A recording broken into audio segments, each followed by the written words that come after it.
Hello everyone. If we talk about hemming process simulation, what are the first questions that come to mind? Hemming has this strange characteristics of being considered either as part of a regular stamping activity or as part of the body in white engineering department. So depending on your perspective, you may wish to concentrate on hemming defects like wrinkles, or you may wish to focus on the impact of hemming on the final subassembly dimensional accuracy. Recently, I was asked a lot of questions about where hemming process simulation brings value and where users can take advantage of it.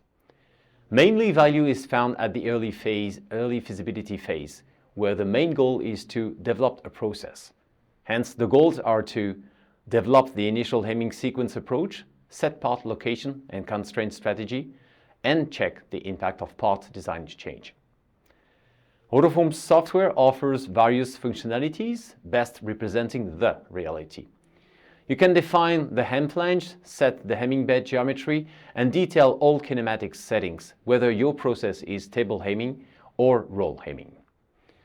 Further value is found, of course, during the process engineering phase, where the main objective is to validate and optimize.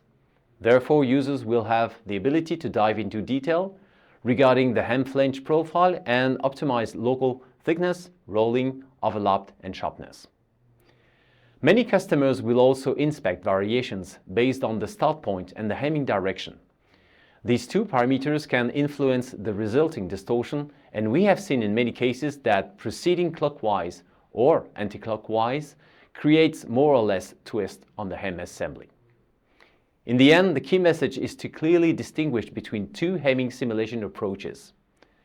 On a hood assembly, you can perform a preliminary hemming simulation only based on the nominal inner and outer panels. This is fine to see the impact of the hemming operation, but you're missing one piece of the puzzle. Which one? The information coming from the assembly side.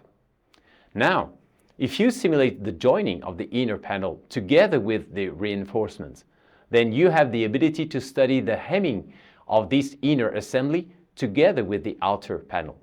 This is the best approach for a comprehensive analysis and to achieve the best assembly dimensional accuracy after hemming.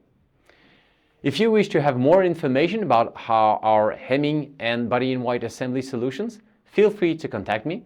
You can also take advantage of dedicated resources on our blog formingworld.com. Thanks very much for your time.